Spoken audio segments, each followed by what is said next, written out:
नमस्कार, आप सभी का स्वागत है। आप देख रहे हैं न्यूज 24। मैं हूं आपके साथ अंजलि आनंद और बुलेटिन की शुरुआत करते हैं इस वक्त की बड़ी खबर के साथ।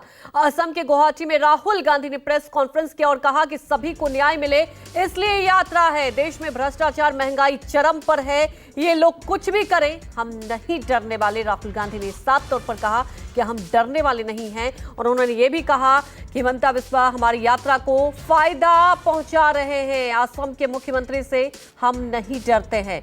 असम की बात की जाए तो उन्होंने कहा कि देखिए, उन्होंने हमला भी बोला और उन्होंने ये भी कहा कि असम के सीएम देश के सबसे भ्रष्ट सीएम है और गठबंधन के साथियों को भी न्योता दिया है इस यात्रा में जुड़ने के लिए।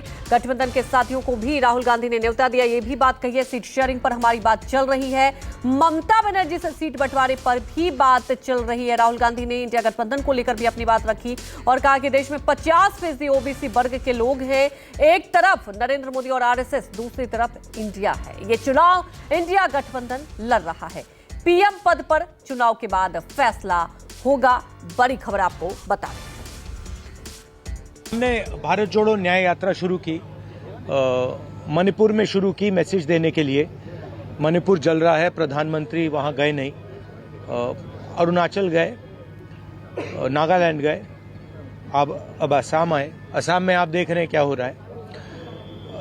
बट न्याय यात्रा के पीछे न्याय का आइडिया है और उसमें हमारे 5 स्तंभ हैं जो देश को शक्ति देंगे। 5 न्याय के स्तंभ जो देश को शक्ति देंगे। युवा न्याय, भागीदारी, नारी न्याय, किसान न्याय और श्रमिक के लिए न्याय। तो इन स्तंभ के लिए हम एक प्रोग्राम आपके सामने, कांग्रेस पार्टी आपके सामने अगले 1 महीने में, 1.5 महीने में रखेगी। अब आप जो सवाल पूछना चाहते हैं पूछिए। हाँ जी, ये जो असम के चीफ मिनिस्टर यात्रा के अगेंस्ट कर रहे हैं,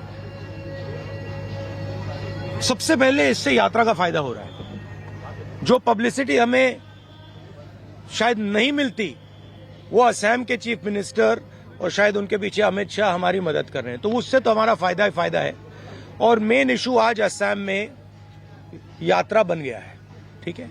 अब जहां तक मंदिर में जाने का रोकना, कॉलेज में जाने से रोकना, अब यहाँ पे पद यात्रा रुकवानी, ये तो इनकी स्टाइल है।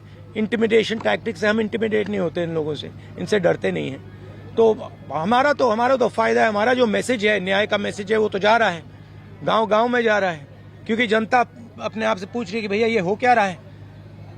राहुल जी मंदिर जाना चाहते हैं, उनको क्यों रोक रहे हैं। राहुल जी स्टूडेंट से बात करना चाहते हैं, उनको क्यों रोक रहे हैं। पद यात्रा नड्डा जी की चली जाती है, बजरंग दल की चली जाती है, मगर कांग्रेस पार्टी की नहीं जा सकती। वो ट्रैफिक नहीं रोकते हैं, उनकी पदयात्रा ट्रैफिक नहीं रोकती है, हमारी पदयात्रा ट्रैफिक रोकती है।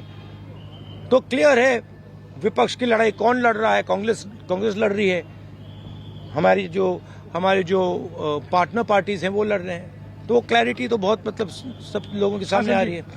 बीजेपी का पिछले यात्रा का एक्सपीरियंस था कि वो यात्रा शुरू हुई कन्याकुमारी में। पहले उन्होंने कहा कि ये तो मतलब इसका कुछ असर नहीं पड़ेगा, और आस्ते आस्ते उसका असर बढ़ता गया और इवेंचुअली वो क्रेसेंडो बना जम्मू कश्मीर में जाके। अब इनकी थिंकिंग है कि इसको पहले ही डिसरप्ट करो। मगर प्रॉब्लम क्या है कि जब वो यात्रा को डिसरप्ट करते हैं, वो यात्रा की मदद करते हैं। तो मैं तो चाहता हूँ, फ्रैंकली मैं आपको बोलूँ, मैं तो चाहता हूँ कि यात्रा को डिसरप्ट करें, कि हमें मतलब कॉलेजेस में जाने से रोकें। मैं कॉलेज में जाने से रोका, पूरा कॉलेज बाहर आ गया। आपने देखा पूरा कॉलेज बाहर आ गया, हर स्टूडेंट ने मेरा वहाँ पे भाषण देखा। तो अगर हम कॉलेज में करते, वो कॉलेज के अंदर होता। इन्होंने डिसरप्ट किया, हमने बाहर किया, वो पूरे मतलब देश में चला गया। तो मैं तो बहुत खुश हूँ। जितना करना है करिए, मजा आ रहा है हमारे